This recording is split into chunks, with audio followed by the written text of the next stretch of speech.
দেশের মূল ভূখণ্ড থেকে একসময় বিচ্ছিন্ন আলোচিত দহগ্রাম আঙ্গুরপোতা ছিটমহল নতুন করে আলোচনা এসেছে সম্প্রতি। সীমান্তের শূন্য রেখা বরাবর কাঁটাতারের বেড়া ও ফ্লাডলাইট স্থাপন নিয়ে মুখোমুখি অবস্থানে যায় বিজিবি ও বিএসএফ। সেই উত্তেজনা ছড়ায় উভয় দেশের সীমান্তবাসীদের মাঝে।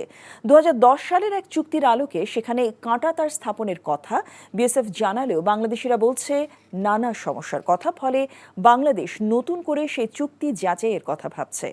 লালমনিরহাট থেকে হায়দার আলী বাবুর পাঠানো রিপোর্ট। গত শুক্রবার আকস্মিকভাবে লালমনিরহাটের পাটগ্রাম উপজেলার দহগ্রামের মুন্সিপাড়া সীমান্তে প্রায় 4 ফুট উচ্চতার কাঁটাতারের বেড়া নির্মাণ শুরু করে বিএসএফ ও ভারতীয় গ্রামবাসীরা। এতে বাধা দেয় বিজিবি। এক পর্যায়ে দুই বাহিনী নিজেদের সীমান্তে বাংকার তৈরি করে শক্ত অবস্থান নেয়।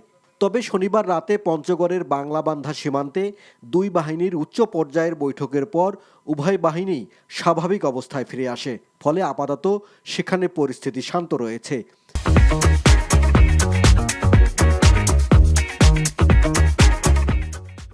বিজিবি বলছে 2010 সালে উভয় দেশের চুক্তির আলোকে শূন্যরেখার 150 গজের বদলে শূন্যরেখা বরাবর কাঁটাতারের বেড়া নির্মাণ করতে চাচ্ছে বিএসএফ।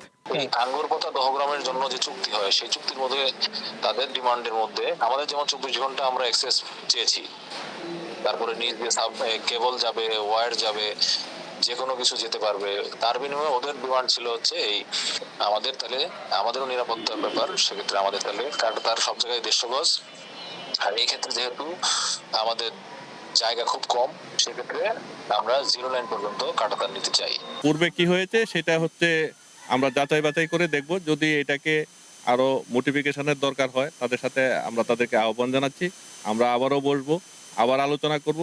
আঙ্গুরপোতা দহগ্রামবাসী বলছেন ভৌগোলিক কারণে তাদের বাড়িঘর একেবারে সীমান্ত লাগোয়া। ফলে কাঁটাতারের বেড়া সীমান্তের কাছাকাছি স্থাপন হলে প্রতিবেশী দেশের সীমান্ত রক্ষীদের দ্বারা হয়তো নানা ধরনের লাঞ্ছনার মধ্যে পড়বেন তারা। শেখ হাসিনা সরকার নাকি এটা সই করে দিয়েছে। 2010 সালে নাকি এটা চুক্তিবদ্ধ আছে যে ওরা 0 পয়েন্টে বেড়া কাটা দিতে পারবে।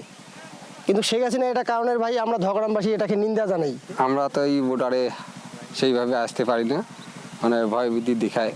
150-এর মধ্যে তো আবাদি চলবে না, আমাদের মনে করেন যে এগুলা বাদ দিয়ে তাদের থাকা লাগবে না। বর্ডার আসলে গেলে যে আমাদের বেড়া কাটা কাটলো, ডিম করে গুলি করে ফেলে দিবে। আমাদের অনুরোধ বেড়া ধরুন 150 গজ দূরে দেয়, তাছাড়া আমাদের দহগ্রাম থাকবে না। তবে বাংলাদেশি সীমান্তবাসীদের নির্ভয়ে থাকার আহ্বান জানিয়েছে বিজিবি। NTV news desk.